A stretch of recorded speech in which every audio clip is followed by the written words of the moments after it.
लाखामंडल उत्तराखंड के देहरादून जिले में स्थित एक प्राचीन और पौराणिक महत्व का स्थान है, जहां पांडवों के अज्ञातवास से जुड़ा एक मंदिर है, जिसे लाक्षागृह के नाम से भी जाना जाता है। माना जाता है कि महाभारत काल में दुर्योधन ने पांडवों को जलाने के लिए लाक्षागृह मोम का महल का निर्माण किया था, लाखामंडल में ही करवाया था, लेकिन पांडव गुफा के रास्ते से बचकर निकल गए थे। लाखामंडल मंदिर भगवान शिव को समर्पित एक मंदिर है, जिसे लाक्षागृह के नाम से भी जाना जाता है। लाखामंडल का मंदिर नागर शैली में बना है और इसमें भगवान शिव, पार्वती, गणेश, दुर्गा, विष्णु, काल भैरव, कार्तिकेय, सरस्वती और सूर्य हनुमान की मूर्तियां भी है। लाखामंडल मंदिर के 200 मीटर की दूरी पर यहाँ खुदाई में विभिन्न आकार के और विभिन्न ऐतिहासिक काल के शिवलिंग मिलते हैं और मिले हैं। स्थानीय लोगों का मानना है कि मंदिर के पास यमुना नदी बहती है और यह वो स्थान है जहाँ दुर्योधन ने पांडवों को जिंदा जलाने की साजिश रची थी। यहाँ के लोगों का मानना है कि मंदिर में मृत्यु के कुछ समय के लिए पुनर्जीवित हो जाते हैं और महाशिवरात्रि पर प्रजनन की इच्छा रखने वाली महिलाओं को आशीर्वाद दिया जाता है। लाखामंडल मंदिर में गुप्त काल की 8वीं से 15वीं शताब्दी के शिलालेख मिले हैं। लाखामंडल मंदिर के शिव मंदिर परिसर में 27 छोटे मंदिर भी स्थित हैं, जहां विशेष रूप से संरक्षित किया जा रहा है। लाखामंडल मंदिर का हरे रंग का शिवलिंग द्वापर युग से जुड़ा है, जब भगवान कृष्ण का अवतार हुआ था। लाल रंग का शिवलिंग त्रेता युग से जुड़ा हुआ है, जब भगवान राम का अवतार हुआ था। मंदिर और आसपास के क्षेत्र को पांडवों के अज्ञातवास से भी जोड़ा जाता है। यह मंदिर शक्तिपथ के लोगों के बीच बहुत लोकप्रिय है। मान्यता है कि इस मंदिर की यात्रा करने से दुर्भाग्य दूर हो जाता है। इस मंदिर में जानवरों की बलि नहीं चढ़ाई जाती। इस मंदिर में भगवान कार्तिकेय, भगवान गणेश, भगवान विष्णु और भगवान हनुमान जी की मूर्ति है। मंदिर परिसर में कई छोटे शिवालय, ऐतिहासिक मूर्तियां और प्राचीन मूर्तियां भी हैं। लाखामंडल मंदिर केदारनाथ मंदिर जैसा बना है। यह मंदिर भगवान शिव का पर्वतीय निवास है। इस मंदिर में एक चट्टान पर पैरों के निशान भी हैं, जिन्हें माता पार्वती के पैरों के निशान माना जाता है।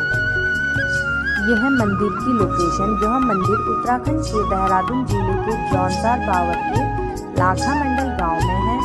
यह मंदिर यमुना नदी के तट पर बर्नीघाट नामक जगह से कुछ दूरी पर स्थित है। लाखामंडल मंदिर की दीवारों पर प्राचीन शैली की नक्शाकारी है। लाखामंडल मंदिर के आसपास के अवशेषों से पता चलता है कि यहाँ पहले और भी मंदिर थे। लाखामंडल मंदिर दिल को लुभाने वाली यह जगह गुफाओं और भगवान शिव के मंदिर के प्राचीन अवशेषों से घिरा हुआ है। माना जाता है कि इस मंदिर में प्रार्थना करने से व्यक्ति को पापों से मुक्ति मिल जाती है। लाखामंडल मंदिर की मान्यता है कि मरा हुआ व्यक्ति हो जाता है जिंदा। उत्तराखंड में है महादेव शिव का ऐसा अनोखा मंदिर जहाँ की मान्यता करती है हैरान। ये है लाखामंडल, जिसे हम लाखामंडल मंदिर के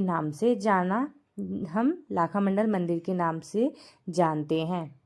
लाखामंडल मंदिर के शिवलिंग के सामने 2 द्वारपाल की मूर्तियां दिखाई देती हैं, जो पश्चिम की ओर मुंह करके खड़े हुए हैं। माना जाता है कि अगर शव को इन दोनों द्वारपालों के सामने रख दिया जाए और पुजारी इनके ऊपर पवित्र जल छिड़क दे, तो मृत व्यक्ति कुछ समय के लिए फिर से जीवित हो सकता है। कहा यह भी जाता है कि मृत्यु व्यक्ति जीवित होने के बाद भगवान का नाम लेता है और पवित्र जल लेने के बाद उसकी आत्मा फिर से शरीर छोड़कर चली जाती है।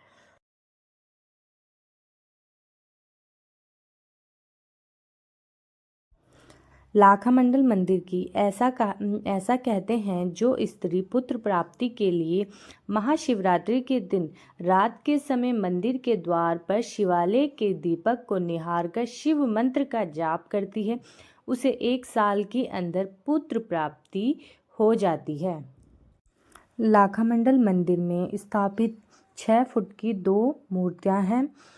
मंदिर के 2 मूर्तियां हैं जो कि मंदिर के द्वारपाल के रूप में जाना जाता है। कुछ लोग इन्हें पांडवों के अर्जुन, भीम या भगवान विष्णु के द्वारपाल अजय विजय की मूर्तियां मानते हैं। आपको जो शिवलिंग के सामने ये जो पर्वत दिखाई दे रहा है, यहाँ की मान्यता है इस पर्वत को शेषनाग के नाम से भी जाना जाता है, जो कि यमुना नदी के तट पर स्थित है। इस शिवलिंग के सामने ही ये जो पर्वत है।